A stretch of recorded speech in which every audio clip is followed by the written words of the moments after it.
Hello, my friends. I'm Rick, and this is your seat at the table. And hey, we're looking at a game not traveled. This would be Interstellar Frontiers. We're going to look at the equipment guide for a little bit because I thought, this might be interesting to go down this page just a hair. And this particular book would be about 160 pages each. And we're looking at everything you can imagine: personal scale weapons, primitive weapons and gear. The development ages is something we'll touch on. Just the tech levels of this game is pretty vast, or pretty broad, and it begins actually in Stone Age. So we have, if we look at the personal melee weapons, we have Stone Age melee weapons, which would be the equivalent of a negative tech 7, and it goes Bronze Age, Iron Age, Renaissance, Steam, Industrial, Atomic. And then we get into the information age, current, and then the various ages of the Imperium, tech level wise, so tech 1 through tech 7. So in reality, we have a range of 15 tech levels in negative tech and higher tech. And why I didn't just go tech 1 and up, it's just, I don't know, it just kind of played out that way. When we look at personal weapons, so this covers the range of melee weapons: clubs, swords, kinetic monofilament blades, nanofiber energy. I guess it goes up. So when we get up here, clubs, information age melee weapons, and then monofilament hardened alloys, and sonic based weapons, nanofiber energy filament weapons, ion pulse nano energy weapons, phase filament edged weapons, and phase pulse nano energy. So we get then from there to primitive weapons and gear for personal ranged weapons. Same thing. So we have a Stone Age sling, for example, a Bronze Age bow, an Iron Age bow, an Iron Age crossbow, Industrial Age bow, Imperium Age bow. Bows don't change much after you start getting up. They just become more durable and lighter, and so on and so forth. Some minor points when we look at the scale. We have, in this case, we have a stealth modification for the weapon. We have the tech level that falls under, its range. So if we look at a Stone Age sling, it actually gives you a +5 to your stealth in use. So it's quiet. Then it is a -7 tech level weapon. It has a short range.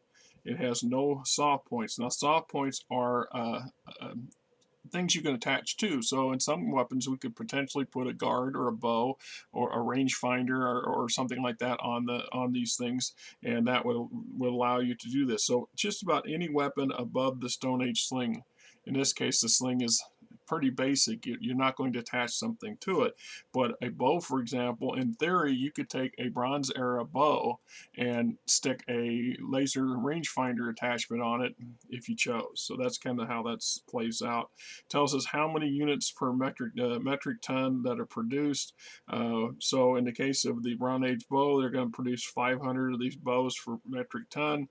They weigh a full 5,000 or 500 count would weigh roughly they weigh about 2 kilograms a piece, 2 pounds or so. The ammo ratio, so for the sling, for example, it shoots one round per one shot per round, and potentially a round clip would be considered 10. So you would have a pouch with 10 bullets or 10 rocks in it. Your attack modifier for the Stone Age sling is a +1, and its damage per hit is 0.5. So when you consider that the human being is a medium-sized thingy in this game, and they have, for melee points, for melee weapons, they have 30 points of damage. They can take 3.0 damage or 30 points of damage in theory. So this thing can deliver 0.5. You get hit by one of these things, it'll do some damage, but it won't likely kill you unless the hit location chart comes into play. If you're hitting and you get a crit hit, you get hit in the head, in the temple, just ask Goliath. It's possible to die from one of these things in this game. Not that, So we go on down, and we have small arms, carbine arms, which is the in-between, the pistol and the rifle combo.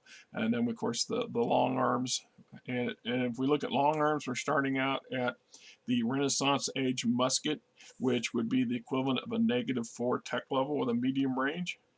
And the steam age musket, industrial age rifle, atomic age rifle, etc., etc.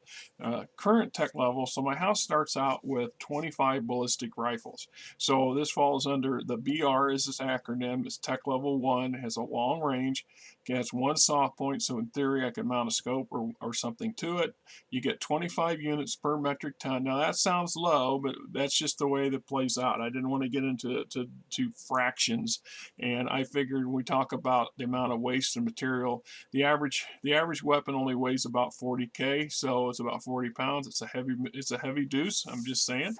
It has 20 round. It has a 20 round capacity, but it's only single shot, one shot per round, as opposed to the auto rifle, which is a Tech 2 level AR, has a long range, same range, same soft points, same units per ton, same mass, but in this case it carries 40 rounds of ammo and has the capacity to shoot five rounds per shot. So this is what you have a choice. You could choose to tap it and just shoot the one shot and save your ammo, or you could shoot 2, 3, 4, or 5. It's something you choose at the beginning of how you're going to select your weapon to fire. And then its attack modifier is a +10. Remember, this is based off of a D100 system.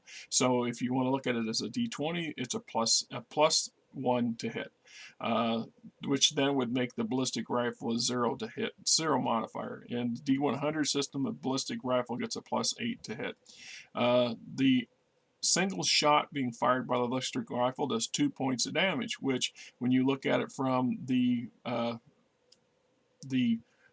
average human body having 3.0, so 2.0 damage, it's going to singly blow 3/4 of your, it's going to ruin you if you get hit by this thing, which would be that way in the real world, unless it's a wing shot. This is where the hit to hit location charts come into play. The damage is pretty crucial. It's going to do stuff that's going to wreck you, and then it's a matter of how you got hit or where you got hit. So if you're rolling on the hit location charts as you would in combat, in personal combat, then you're going to get hit in the arm, and maybe it's a grazing shot, which then reduces the amount of damage that you take. So it's just a matter of how that's played out. And whereas opposed the auto rifle has a 1/0.5 damage. So what that plays out to is that you could potentially shoot 5 rounds. If all 5 shots hit the one target, that's 50 points, 5.0 point of damage. You more than killed that person. Now the thing about an automatic rifle is, you well understand how this works. The semi-automatic, automatic doesn't matter. You're going to do a burst of 5 rounds. Even at that target, potentially the rest of the rounds that didn't kill the target have potential to hit another target, and we call that spread. And there's a mechanic in here that you can roll to see if anybody next to the person or behind the person takes the additional damage, which is reduced to a 0.5 per round. So if 3 rounds hits the primary target and kills the person, you still have 2 more rounds if you fired a 5-round burst. And if there's another person that's in the line of sight or in that spread, in the case of this case, potentially standing behind the first one, they could take up to 1 point of damage if they get hit with both bullets. That's just kind of how this plays out. And it takes one reload, so one weapon. We is weapon element, which is found on our exchange as weapon element, and that is our catch-all for ammunition. All ammunition is quantified as WE. And in game mechanics, in a role-playing game scenario, it's kind of a generic catch-all. So your weapon grade material for your weapon comes in ballistic blocks of WE, and you're going to have a gizmo that would just utilize that stuff to manufacture the bullets you're going to use for your weapon. And it's just kind of how we kind of justified it. And then we have the unit cost. So a single ballistic rifle costs 0.01 credit. So it's like 1,000 Caesars, or for one single credit, potentially you can buy 10 ballistic rifles. So that's how much it would be for the unit. And then we go up into lasers, auto lasers, particle rifles, plasma rifles, phased rifles, and auto phased rifles. And then we move on to light infantry support, squad support weapons, etc. We have then some attachments down here potentially. So remember when I said we have one soft point. So I could, if I got my hands on some, or manufactured some micro missile launchers or MMLs, they require one soft point, which means I can mount a micro missile launcher or a personal grenade launcher to the underside or to the side or whatever of my rifle. And that's up to you aesthetics wise. This is on the bottom of the barrel, it's on top, it's on the side, as long as it's mounted. Right? If you mount it in the butt so it can fire backwards, that's on you. That's how you chose to make it, and you just have to figure out how that's going to play out in combat. So we got micro missile launcher, personal grenade launcher, and a higher tech 3. You can have a plasma mortar. That you potentially mount, but this takes 3 soft points, so it's not going to mount for any of these smaller weapons anyway. And then we go, we also have some shotguns, auto shotguns, etc., etc. And then we get to plasma cutters, which are kind of a specialty weapon. It's not really much of a weapon as it is for, what it sounds like. It's for cutting into stuff. So if you can manage to get a plasma cutter up against the side of somebody in battle armor, they might be in trouble if you get a chance. If they let you up there, they deserve to get cut open like a can opener. Potentially, it's for breaching doors and ship hulls and armored vehicles, what have you. We're back to that. If they let you sit there long enough to carve a hole in it, they got what's coming. We also have det cord, how to use it, how the breach times and stuff like that's up here. So it brings us into personal artillery, which is this catch-all category for grenades and detonation packs. So we've got frag, stun, explosive, heat, plasma. Then we have 5 different types of demolition packs. Think of a satchel, World War II satchel charred reduced. So in reality, a pack D, a detonation pack D might be about this big, right? And it'd be enough to do some excessive amount of damage. Det cord, plasma cutter, and Blazaki flick grenades. That's something that one of my players come up with, and I added it in because it was kind of an interesting item. In essence, the caveat with the Blackie flick grenade is it's magnetized, so you flick it at your opponent, and if it hits a metallic, if somebody's wearing body armor that's not ceramics or something, or the side of an armored vehicle, for example, the grenade's going to stick to the vehicle. And that's kind of how that works out. And then we move on to battle armor, and I love how this there we go, how it come out of there. Great. It's a whole slew, the whole damn thing's up there somehow. It's always nice. I ain't quite sure what the hell. Oh, I don't know why, because I just took it all out of there. Oh, it's Saturday, and like I said, I work 17 hours Thursday. I'm still trying to catch up on being not so groggy from lack of great sleep. Anyway, so we get into body armor. We've got luxury body armor, primitive body armor, and organic transport body armor, i.e. if you got a horse or a lizard or something your people are riding and you want to create armor for them, the rules and mechanics allow for it. Assault battle armor variants, so we get into, once again, we're going down the tech tree for weapons, for tech tree. So we have Stone Age body armor, which is basically, I don't know, seashells, rocks, and sticks all woven together to create some kind of thing. Then all the way up to nano flesh armor, nano weave armor, cyber armor suits, assault battle armor, which would be the equivalent of something in BattleTech to the elemental armor, right, or intersphere version of it. When we start getting into some more the higher tech stuff, it's pretty slick. So nano flesh armor sounds pretty gruesome in some ways. It's not physical. It's not flesh. It's a semi-organic metallic high technical construct that basically would be so you could have personal body armor and and you're wearing it in something about the size of an oversized Rolex, and you activate it, it then expands itself to cover your body, and then retracts when you don't need it, kind of stuff. It doesn't do it instantaneously, so you got to prep it before you get hit. But potentially that's kind of how that would play out. Then we have additional body armor for luxury by design, the luxury armored clothing, and so it goes down to atomic age armored vest. You know, the 1950s, 60s, or 1950 to 70s kind of clunky, heavy armor, bulletproof vest kind of stuff, and going on down to some pretty fancy, expensive stuff, and I mean some really expensive stuff. Then we got exotic personnel scale weapons. So we have aquatic gyrojet pistols and rifles, ballistic sniper rifle, laser sniper rifle. We got a Kataran chain whip, Shadan razor blade, Gorn fighting knucks, kind of form of gloves, aviary cockspurs.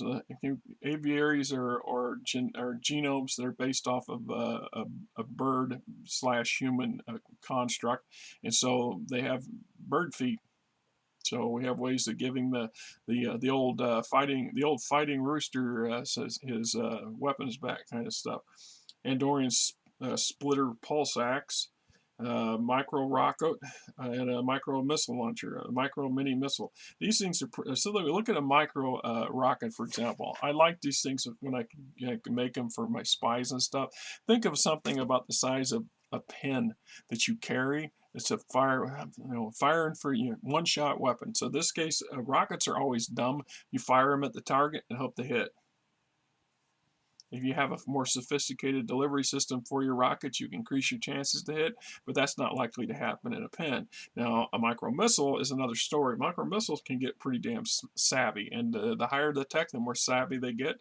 Potentially, you can have a seeker missile that will chase your ass, chase your opponent down up to a certain amount of distance. It will go around doors, go under stuff, go through.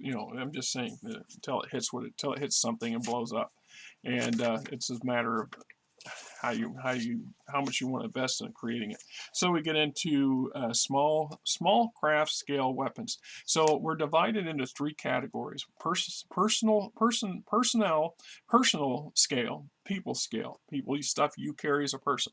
The next thing is vehicle grade. So this would include things like anything that you can mount on a tripod, mount on a physical item. You could, if you have a wall mount and you mount it on your wall, shoot down from your roof, your vehicle, your cars, your tanks, our version of Mecha, which is War Knights, and gun mounts for starships, for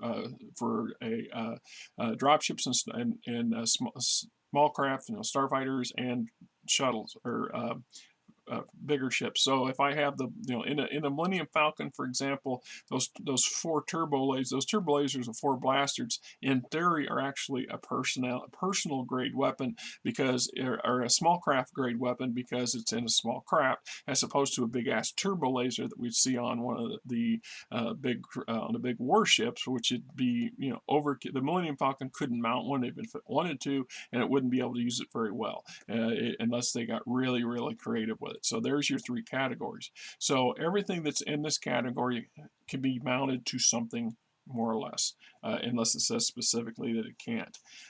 Heavy infantry support weapons, small craft support weapons, small craft assault weapons. So you get your traditional run. And so the game systems across the board, I don't care what genre they are, they share a lot of commonalities. There are certain things that you can't put a copyright on, so that's my thoughts and personal opinions on that.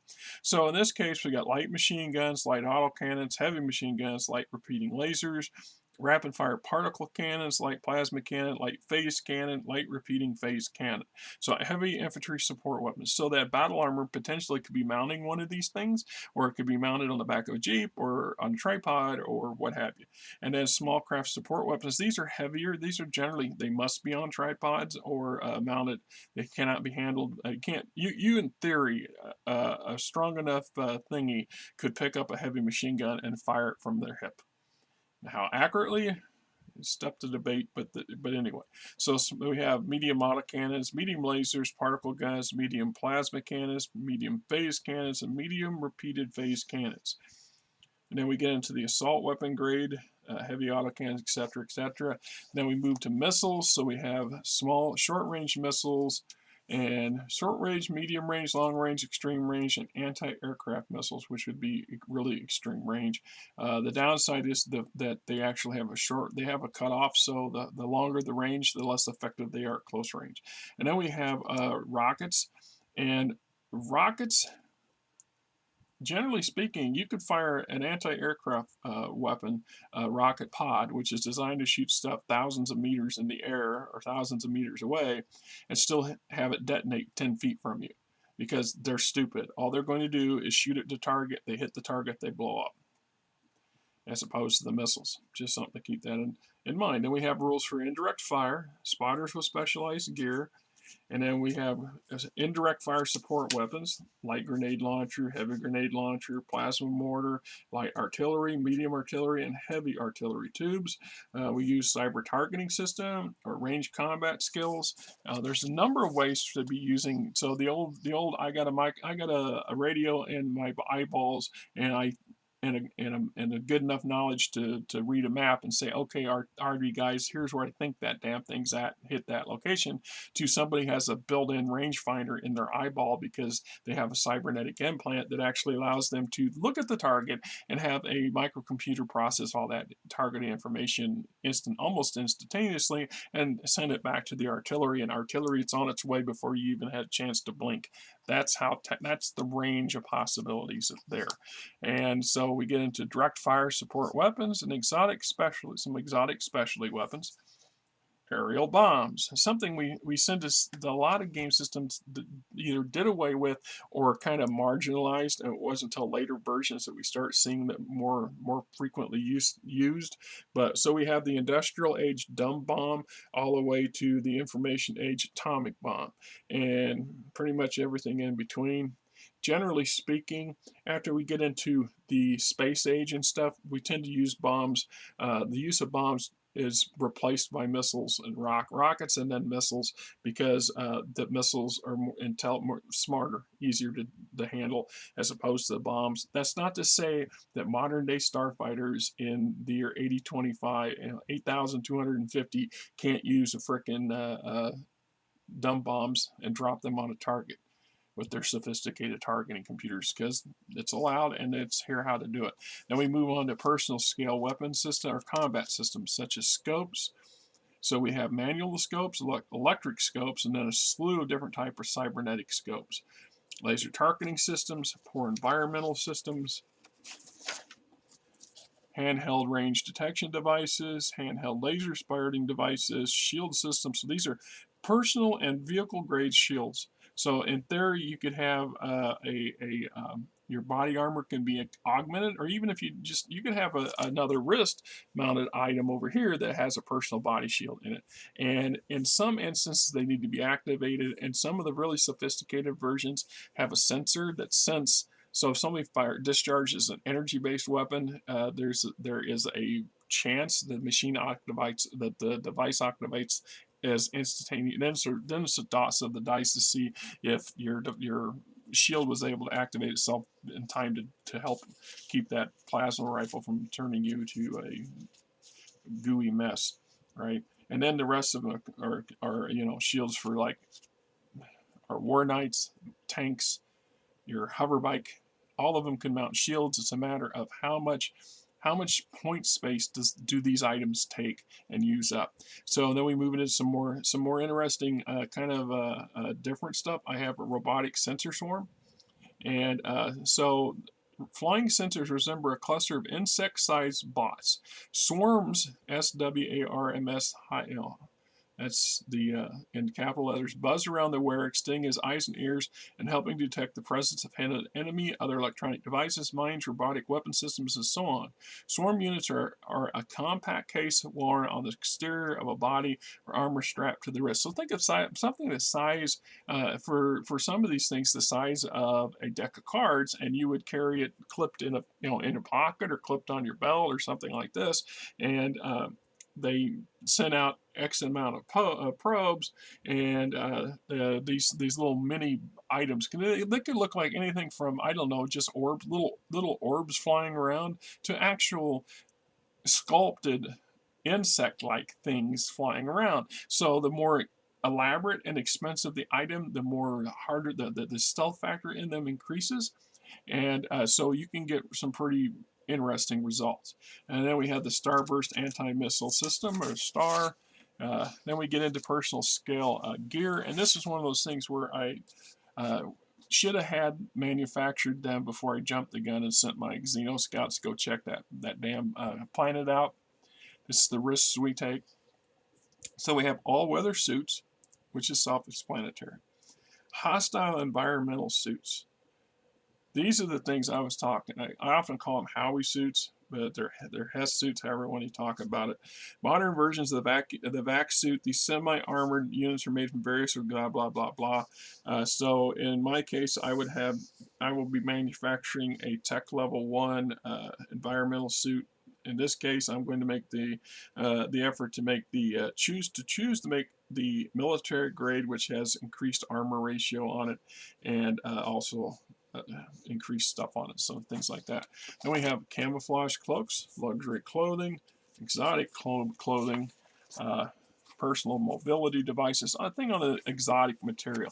One of the caveats with this is where your house comes into play. So you're doing all these exploration roles, and you encounter these interesting things, some kind of exotic material or plant-based organic or something like this, or animal-based organic, and then you do all the R&D work on it, determine that they have some kind of particular aesthetic or functionality or lethality that's interesting, and you want to figure out a way to weaponize them or luxurize them or something. And this is what we do. So in the case of, an example here would be, let me see, I'll come back. I got, I think, 2 examples. And the Shidan Shimmer Silk.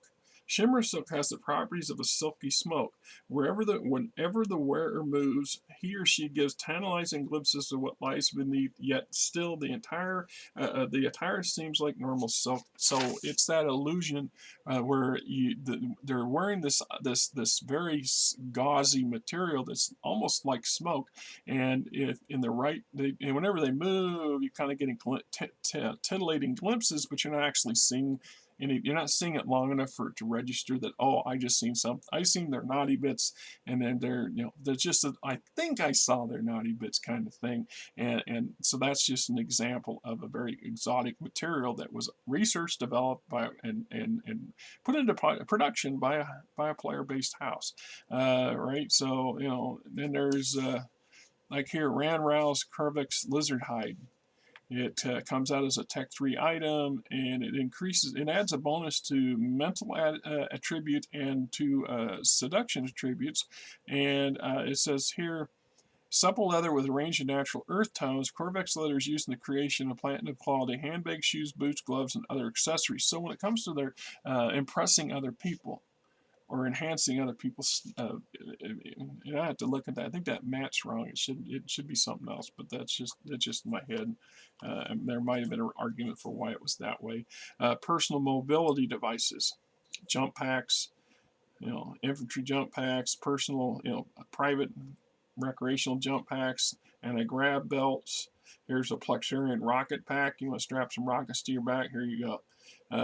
Various types of nano anti-gravity belts. We're back to that. The higher the tech, the slicker it is. So it's possible for you to be wearing a high-end luxury leather belt and without anybody understanding that the buckle is actually an activation device to turn, because this belt is concealing the fact that it is a micro anti-gravity belt, which would have play into a lot of effects. So if I'm on a planet with high gravity, this would help negate that gravity at the personal level, and vice versa. Potentially, if I'm on a low gravity planet and I'm wearing one of these things, I can counteract the gravity effects of low gravity. So then I would be acting like I'm at a standard Earth standard gravity. And if I'm a spy or an agent, and Fred Dodge had one of these things on, and somebody knocks him off a cliff or throws him off a roof of a building, and the people that do so don't know this, the odds are really good that Fred's going to activate it and then slowly float gently to the ground. Just saying. We got miscellaneous gear over here, medical gear, field gear, like Tempu shelters, both for the squad size and for the individual. Think so the individual shelter tent, basically think of something I don't know, about the size a thermos, and in this case, like a lot of technology, it's expanded. Think of the Jetsons car, and this is the same thing. I take my damn canister out, I activate it, I set it on the ground, and boom, it expands out into a personal grade shelter that's compact, personal, all-weather shelter for a single flue, rated for breathable worlds only. So in this case, this one does not have the equipment to make it suitable for a world that's non-breathable. But once again, we have gear that lets us do this. So we have the artificial atmosphere devices, a pocket rebreather, a rebreather mask, etc. Personnel storage devices. So we have something that gives you additional points for adding gear. Potentially, I want to have a wristband that can allow me to have a micro missile and a personal communicator and a freaking shield generator all strapped to it. It's going to be a little bit more bulkier looking, and it's going to have more stuff on it, or it might be very, very stylish looking and still contain all those three items. It's just a matter of aesthetics and money, right? So that's the stuff we play out and we play in to. So yeah, we put a lot of thought and depth in this. So we get into the chapter for spy gear and security tech. Sneak suits, wraith suits is a Tech 5 item. Body molding nanomaterial with electronic absorbing properties to make the wearer literally seem to be an empty shadow on the wall. Scanners are fooled into not seeing the wearer as she infiltrates. Movement or the obviously inky shadow cast on a well-lit room can alert the curious or observant that something is amiss, giving them a chance to make a pat roll based on detection. Yeah, that should be a mat roll, not a fit. See, that's why I never stop. I always say to me, mat roll. A pat is a physical retrieval roll, which would not make sense. That should be a mat roll. A mat roll-based detection of mental role systems. So static security systems, or SSS systems, and other sensors make one detection roll versus the suit. The detection fails, then sensors ignore the suit unless the wearer acts in some manner to change the status quo, i.e. combat, throwing things, opening doors and windows, etc. They are blacklisted by the Imperium. Possession of anyone outside of Imperium authorized bureaus considered a Class 2 penalty, punishable by imprisonment. Generally speaking, if Fred Dodge works for my house, and my house is an Imperium-sanctioned nobility system, nobility established colony, then I have a dispensation for Fred Dodge to be wearing it. Although, if Fred Dodge gets caught doing something dodgy, and by the Star Marshals that are Imperium-based entity that do not answer to my house, then he might be in trouble. So, and then we go into some really, really exotic stuff. So I got a mimic suits, specter suit, a shadow suit, a reaver suit. Nasty, nasty thing there. Stealth electronic devices, distortion field generations, energy signature scanners, anti-micro robotic systems. Think of a really exotic, fancy taser. X-ray scanners, executive security shades, exotic house tech. So we get into some Blazaki holographic display decoy, a Hoffman chameleon BDUs, basic duty uniforms. Now that's a pretty slick one. One of the guys came up with this. He found some organic material on one of his planets that has a light altering changing pattern. So the material like a chameleon. The skin the material changes to match the rest of its environment. So he figured out, he did all the R&D work, the development work, and then created a factory to produce basically military uniforms for his military and his agents, who then would adapt instantly to the environment they're in. So if they move into a desert environment, it takes on that desert patterns that's suitable for the environment. There's some caveats and things to it, but it was pretty slick, and that's the way the rules are set up, and I had no problems with it. Static security devices, holocams, opticams, sonic ears. And we talk about some observation operations, computer and software technology, the CIS, or the computer interface system. The future futuristic version of our laptops and data pads, smartphones, and things like this. So in the case of the CIS, it's at Tech 1 level, which my house would have. It has no soft points connectability. It can be it has a +8 detection, a slicing modifier at +10 or +1, not a number of software packets it can hold, so you can put up to eight different programs in it and operate it, etc., etc. And we got rules for slicing and dicing and cutting into that kind of stuff, and cyberpunk, anybody, Shadowrun, passive safeware, which is some software, active safeware, passive malware, active malware, static security systems. Think about the perimeter cameras and heat sensors and things like this, and room cameras and security systems. Everything from your Ring doorbell to the very sophisticated stuff protecting vaults. I mean, all this stuff's in here and then some. Nexus systems. We'll get into the more detail on things like that.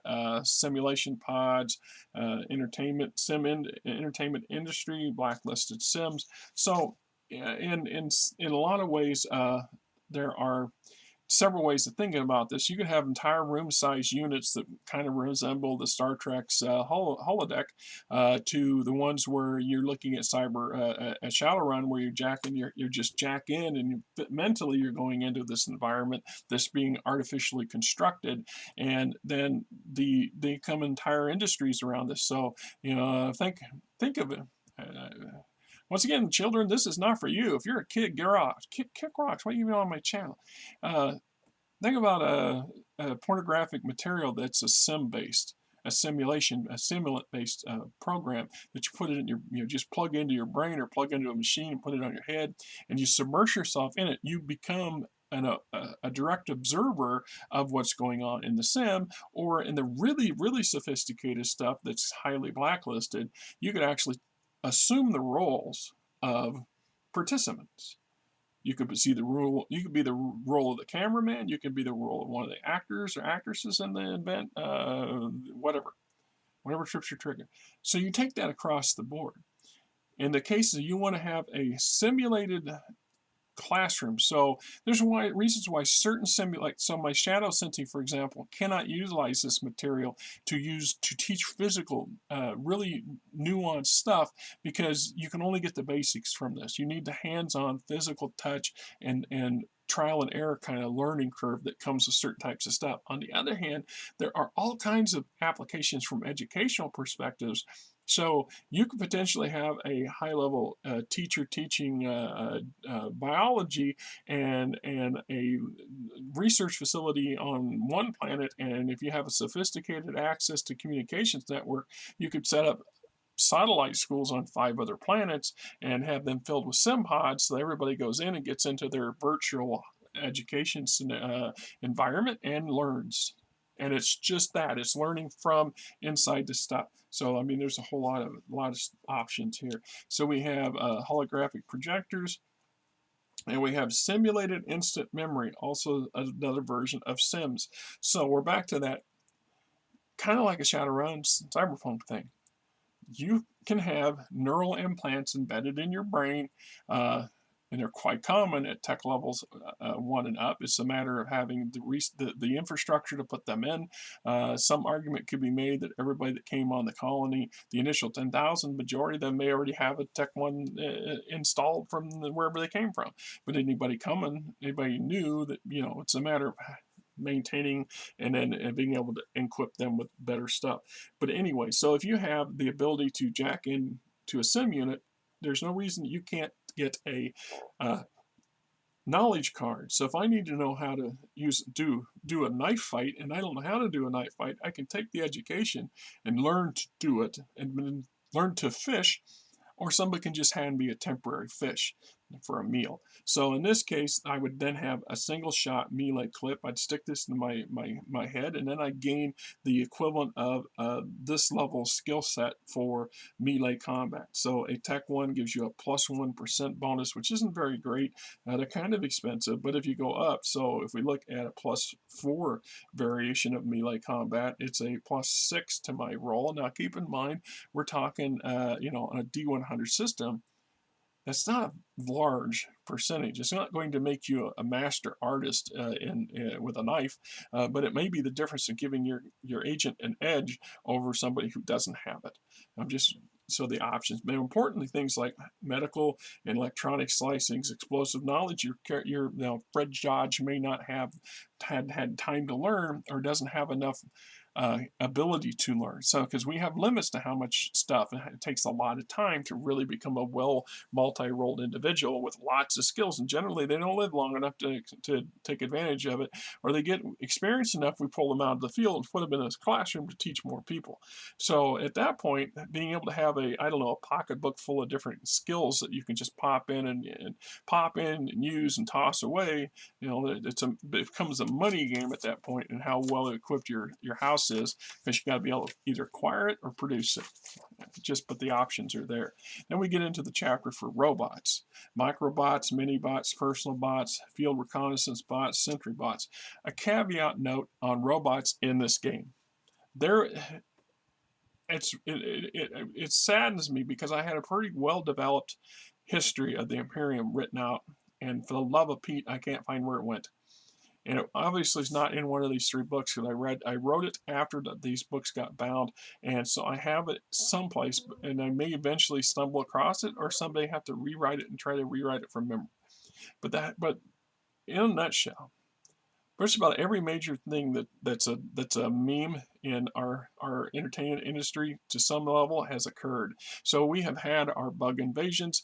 We have had an AI, you know, AI problem that dominated, and then it basically somehow we figured out how to weaponize weapons, i.e., bugs, i.e., Starship Troopers. They got out of hand.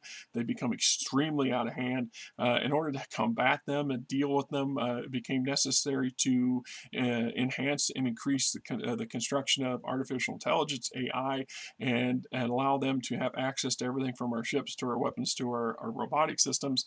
And then the AI, literally taking their mandates literal, discovered that the best way to save humans from everybody, including themselves, is to basically isolate a handful of them on some quote Eden worlds, and shutting them off from the rest of humanity, and then turning the rest of humanity into organic robots. And that's what they literally tried to do. And it took a horrific amount of damage and combat, and a lot of resources from a lot of different sources to put an end to them.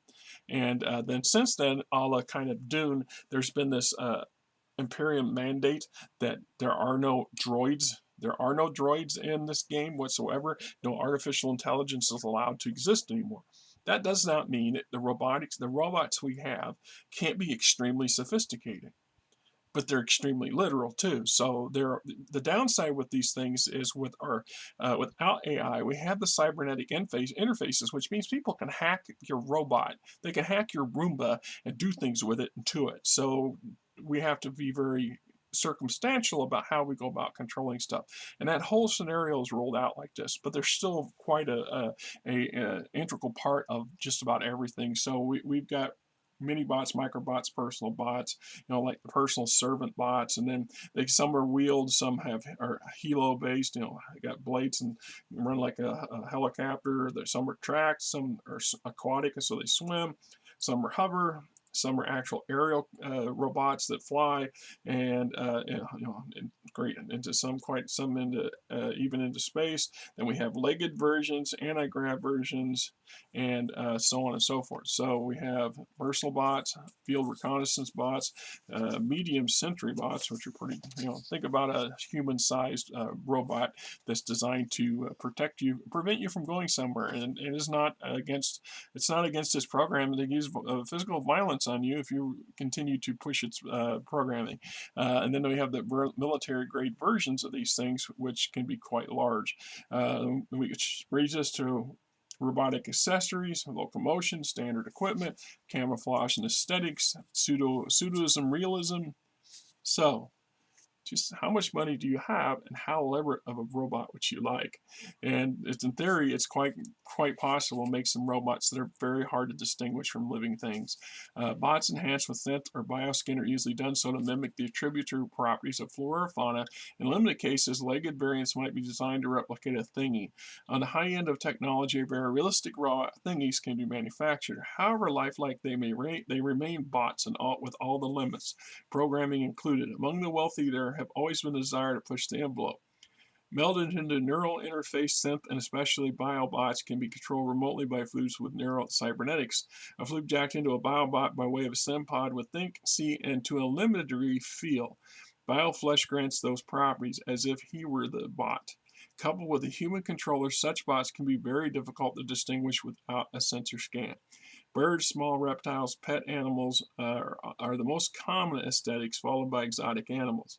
At the micro and mini level, insects and tiny fauna are preferred. So if you wanted to have a series of security bots that look like tigers and function almost like tigers with as much the limitations that programming allows, that's quite doable. And then to make things even more psychotically interesting, then your security detachment could potentially have a office somewhere in your palace and be able to cybernetically jack into all the robots of the palace, including your cyber tigers, and basically direct them and operate them as if they just slipped into those forms, mentally speaking. That's the level of technology that's potentially available for it, right? And then there's some really exotic stuff. So shades. That's a capital. That's with all capital letters. The Shadan genomes are based off of the Dark Elves of mythology to a lot of ways, and they were part of a Euro Disney kind of space thing that went insane during one of the combat eras when the Imperium was being devastated. Anyway, they have these organic bots. And that's exactly what they are. They're completely organic. They're very simplistic. And they have a learning curve, but they're not sentient. They're not ever going to ever become a person. But they can do a lot of things that people can do. And since they're a biogenetic item, they can be constructed to look like anything.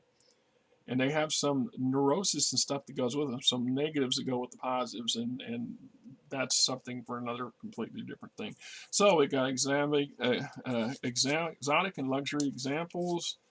For example, the Venus Pleasure Bot, the Krupp's Armament Bot. You need to for all those who really need some heavy security. The Politech Domestic Division Bot or Butler Bot. A synth-flesh humanoid body atop a hover base. Butler bots come in Venus, Terralit, Aviary, Alpha Cog forms, programmed for 100 household tasks. Butlers bring the level of status and class to any home, says the Politech Helovidbert. Butler includes a limited voice recognition speech simulator, allowing him to respond in kind on very limited basis. Players notes bots cannot speak in the literal sense, but do recognize voice commands. Speech functions a form of program responses as the sir wishes, and can I take your hat, sir? So if you try to have a logical conversation with your butler bot, it's not likely going to go anywhere. Then we move into the chapter for wetware. All right. Super soldiers, street samurai, cyborgs, inhumans spawn of the eco-military establishments. These are but a few of the names given to cybernetically enhanced thingies, or CETs. Having had the spectacular failures of the AI-driven machines, the genetically superior soldiers who become unstable and eventually out of control, the Imperium settle on a middle ground. Intelligent, self-aware thingies with customized body enhancements in order to make them better at what they are trained to do. And so everything you can think of between bioorganics and cybernetics makes your ability to really heavily modify people a la Shadowrun Cyberpunk, right? There are some downsides to this. The more you wear, the more you replace in your physical form, the less human you become, and you have issues and develop issues and traits. So, point of interest. There are a number of neo-cult religions that draw in-the-street samurai, monk-like orders and philosophical codes that create roving street samurai and other summer warrior types who travel to settle the space, righting the wrongs or taking on hopeless causes. Typically, these floobs come in pairs, a sensei and a student, but there are lone wolves whose sense of moral justice and ethics can be quite archaic. So we got what were basic cybernetic implants, nanotechnology, bioorganic implants. And we explain, it goes into some detail in it. The time needed for surgery, the time needed for implant surgery, maintenance costs. So we move into dermal defensive implants, dermal armor, enhanced strength, enhanced reflexes, personal shield implants, weapon implants. Then we got here's some exotics: allogenian finger spines, claw implants. So you want to be you want to be Wolverine, you can do it. Cortex range inducers. The Gorin Biotech Cortex range inducer gland produces an internal secretion that allows the user to enter a battle frenzy when pressed. So you could become a frickin' berserker. Health and regeneration implants, a whole bunch of those. The Gorin hormone gland. Gorns are the equivalent of works in this game, and in a lot of ways, they're not very well thought of by a lot of others. They're kind of a universal bad guy too. Gorn Biotech gland flubes. A gland the user's floods the user's body with a plain blocking agent, add damage reduction, and the user gains a fear modifier towards surrender or interrogation. When under the influence, the user is considered fanatical by other means. And this is something to turn your super soldier into a diehard super soldier. And then we got the dulcet fear pheromone. A Dorset biotech, this is from a pure alien gland that produces and releases spores into the air. Any thingy within range and breathes the microbial spores makes a fat roll or feed roll, a fear attitude roll, to risk the sudden or a fear and menace that seems to roll off the user. Right. So we got sense implants, optic enhancements, auditory enhancements, olfactory enhancements, sensory response glands, and we have stealth implants, body-altering implants. This is where we get into some really high-tech, extreme cyber bioorganics. At the extreme level, the body alteration nanotechnology. This can be very excruciating. You kind of want to marry this with certain things, other things that help reduce the pain factors. But in theory, you can polymorph your form into just about any similar form. So, i.e., if you are a two-legged, you're two-legged, you're going to stay two-legged, but you could change it to look like something else, including other people. And it starts with some pretty basic. The lowest grade version allows you to change the length and colors of your hair, for example, and do very mild modifications, so your facial structure and things like this, to the complete body operation. And so height can be increased or decreased by one size category. Body points do not change. Anthropomorphic attributes may be morphed to resemble the more exotic humans and human-like alien genomes. Body mass may appear to increase or decrease, but the user's actual remains the same. So it goes on that. Body may allow the agent to take on the general appearance of a flube known to him, but the technology is not perfect. Static security systems associated with the thingy being impersonated gain a negative 5 towards one-time rolls versus the agent's infiltration in order to know subtle differences, right? So potentially, you could change your parents to look like your girlfriend, but your girlfriend's parents are going to notice you're not their girlfriend because you're going to do and say things and do things that are so not their girlfriend. I'm just saying, take that with whatever you want to look at it. And then extreme is the body alteration nano at the highest level. So we get into Tech 7. Body points, it says full body morph can be achieved. Thingy may alter her form into any human, alien, or animal type she has seen in action. So this includes additional arms. So if you want to spend the time and the pain and effort it takes, in theory, you can morph yourself into a horse. Of course. Just saying. Lifestyle implants, virtual network implants, or the neural nets that I was talking about. Then we talk about shadow clinics and shadow docs, how to get this stuff done on the cheap and on the sly. Obviously, the certain technology levels, certain items are going to be heavily restricted. So you need to either be very well attached, associated with somebody with some deep pockets and the authority to get you to do it. Because if you get caught using this stuff, especially in nefarious means, they're going to put you. They're either going to put you on a work planet for 500 years, or they're going to off you just out of principle. The other side of it would be, because the dangers of this, what this creates a very you get, just use your imagination. You can understand how far south this stuff can go in the wrong uses. Shadow cloning, shadow docs. So obviously somebody wants this. Sometimes you can't afford to go to the legitimate place, or you want to get it without everybody knowing about it. This is where the shadow market comes in. Then it talks about creating a shadow clinic and body shop. And we move on to civilian and military small craft, Imperium small craft standards, civilian military aesthetics.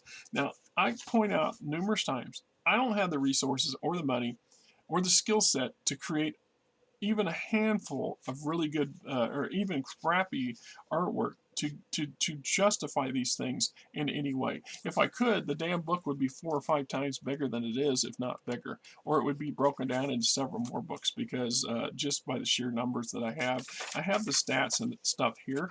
It's just a matter of what it is. So you have to use your imagination and go from there. A helo is a helo. It's just a matter of how you look at it. And I've always told the players, I said, look, if you want something that looks like I don't know, the ornithopter out of Dune, then say it. That's what you want. There's no reason you can't have that. If it's your play, it's your game, it's your play. You play it how you want. You can't plagiarize that and with the intentions of selling it. But it's just like in here we get to the War Knights. I chose War Knights. Mecha is Mecha. But I didn't want to say Battlemex for obvious reasons. I'm not trying to step on Battletech's, property rights. But the fact of it is that they have no. I'm sorry, big stompy robot people, as you damn well know, and all of us do too. Aside from the term Battlemech, you have no legal claim over what mecha are and what they can do. The only things is things like aesthetics, artwork, and stuff like that, which is one of those scenarios I'm not situated in order to do, and I wish I did, because we could do so much more with some of this stuff. But I just don't have the resources to do it, and I don't see how, except getting free stuff off of the internet and going and hoping for the best. So anyway, so we got poor equipment for vehicles, poor environment modules, small craft shield modules, electronic countermeasures, starburst anti-missile systems, War Knight plasma thrusters, jump jets. All right, so bot transport modules, ammo supply modules, cargo and ammo loaders, laser spotters. Here's small craft scale stealth tech, heat dump modules, stealth cloak modules, combat and support small craft.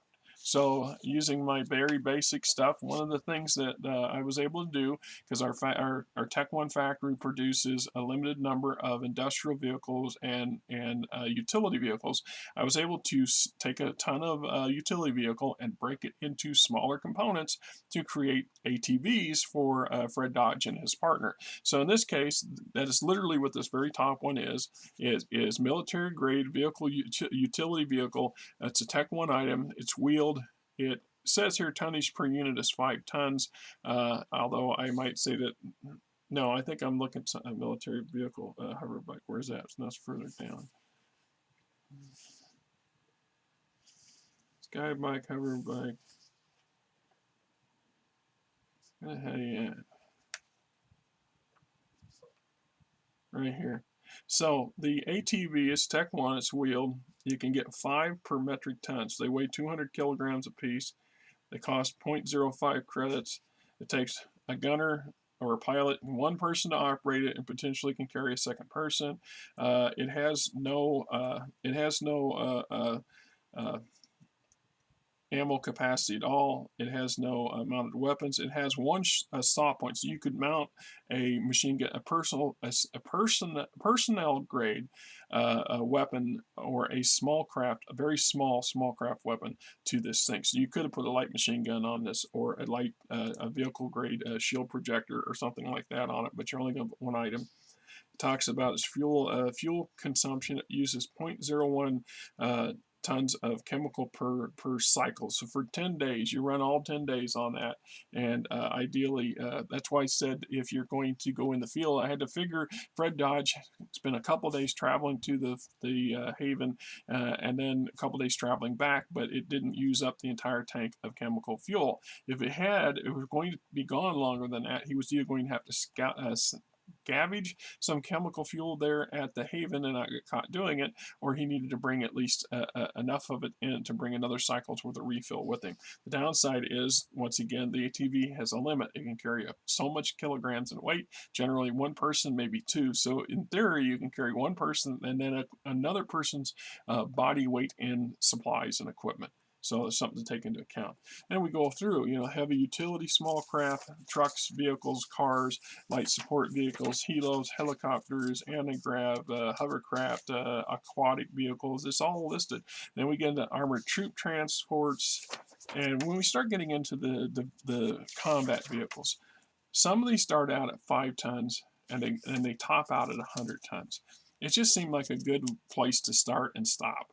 And so you're not going to find a 5-ton War Knight because that doesn't work in my head.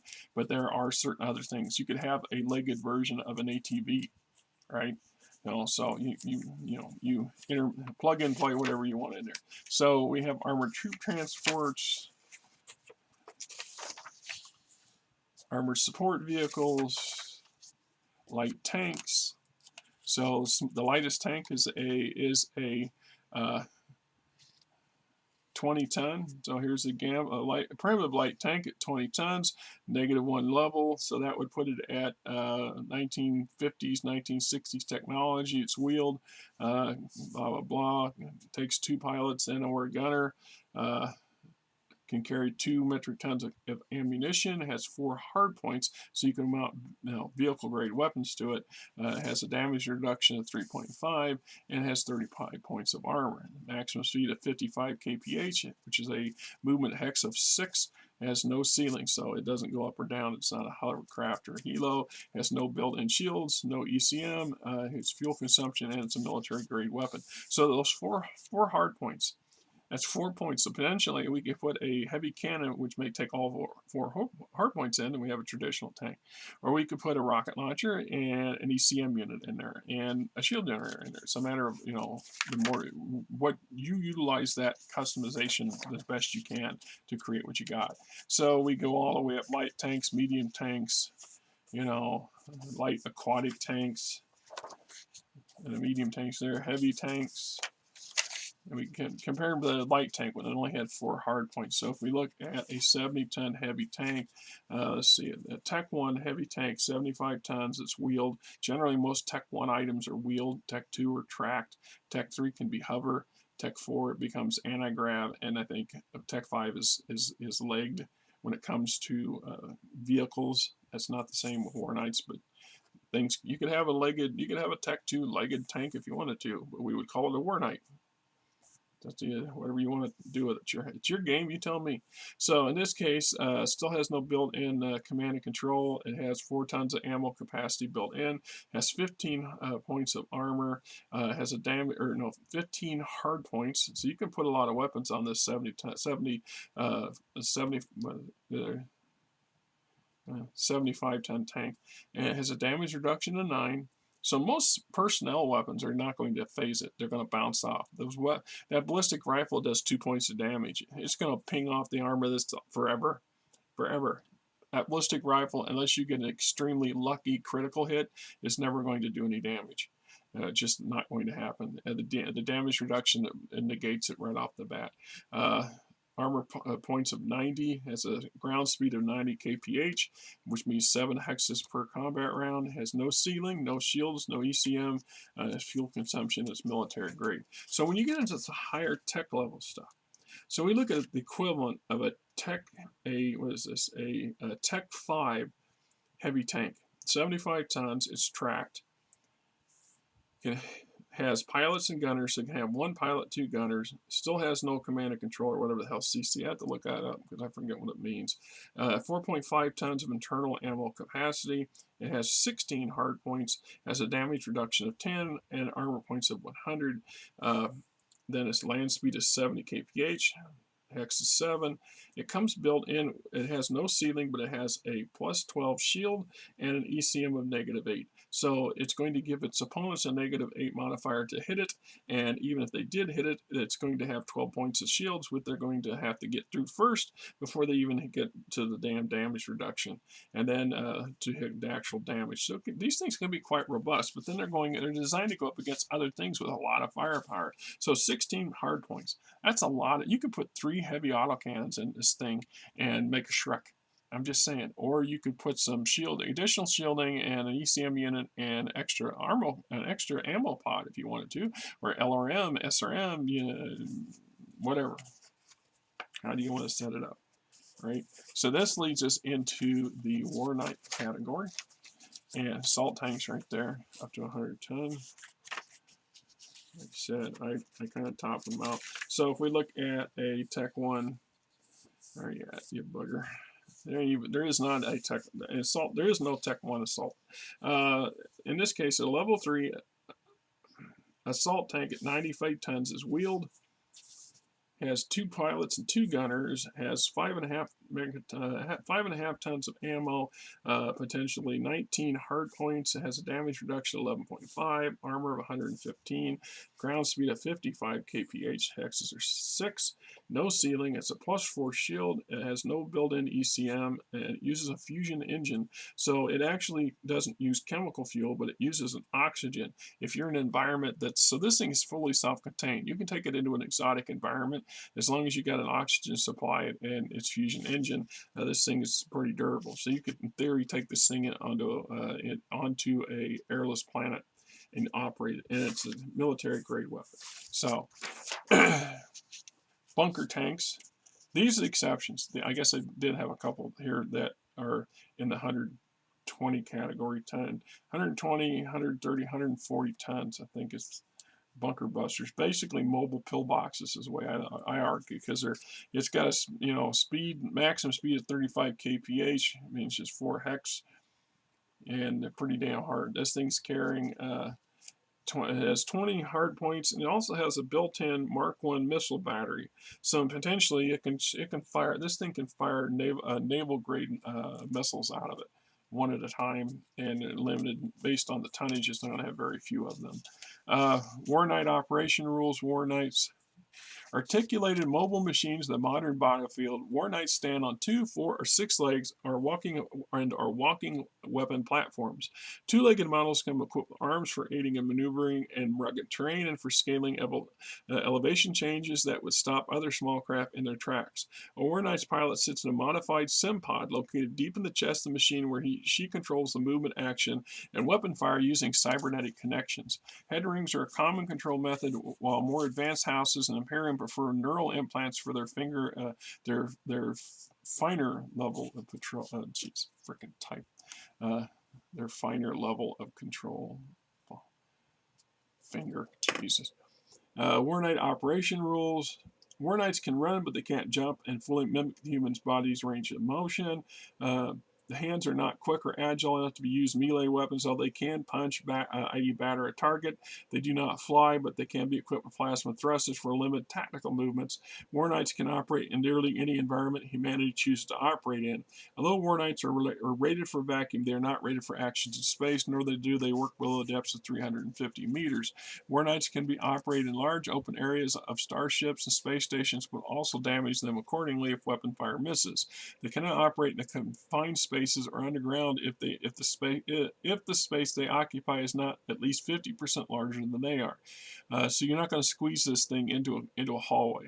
Modules allow for a wide variety of additional combat systems and add-ons, but the War Knights generally cannot wear gear or armor, otherwise carry weapons that are not mounted on a hard point. They can lift mass equal to half their body mass, but cannot toss or throw anything they lift. Arms and hands are considered more like mechanical graspers or cranes for the purpose of use.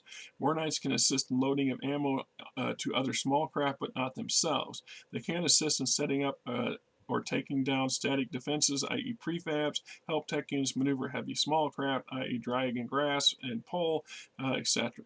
infantry ABA with proper module attachment cannot ride on them. So, if you have assault body armor, it's the exception.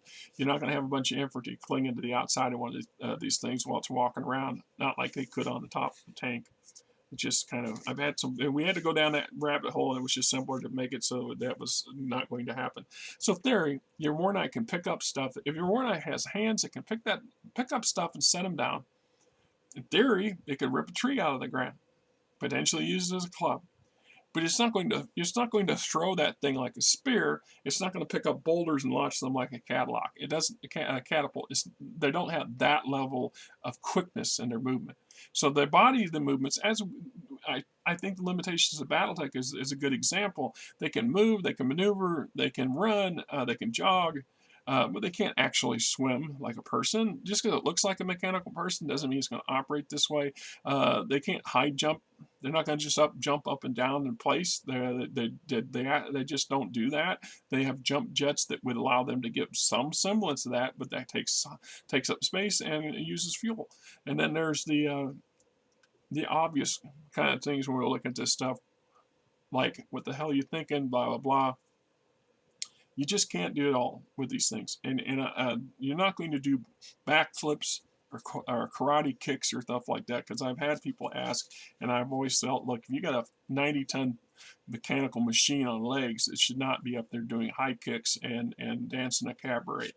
That's just insane. They would beat themselves to death, break themselves, and then kill their pilot just from the constant trying to do that stuff in my person. So light War Knights, they're light, fast, agile, best work in reconnaissance, striker, and pursuit roles, etc. So we got lights, we got mediums. So let's take a gander at one of our lights, for example. Very first one is a Tech 2, so you can't produce War Knights at Tech 1. A Tech 2, 20-ton, has 2 legs, 2 arms, 20 tons per unit, costs 8 credits, or 8 million Caesars, takes 1 pilot, has no built-in CC, command and control, that's what I'm thinking that is. I have to look that up. It can carry 3 tons of ammo. It has 6 hard points, has a damage reduction of 2 and 20 armor points. Speed is 165 kilometers kph with a hex movement of 17. Has no ceiling, no shields, no built-in ECM, and then it uses fuel. Fuel is fusion, which means it's endless, but it does require oxygen if you're in an environment where it's needed. I've always argued to everybody, if it says it needs oxygen even in a normal environment, because you don't run around with the hatch popped open. You want it sealed up. So 6 hard points. You can mount a pretty good sized weapon, a single good sized weapon on this thing, or a number of smaller weapons and systems to give yourself a well-rounded vehicle. And this comes down to a bit of Omnitech kind of mindset technology, except without pods. These aren't pods to swapping out. These are actual systems. You're just choosing what you're going to put on your system. And in theory, if you want to swap that system out between combat operations and change it up, you can do that. You buy better equipment, you get newer stuff, you produce newer stuff, you can modify these things to your heart's content as long as it falls within the criteria of what the things say they're capable of handling. That's just my opinion. So medium War Knights,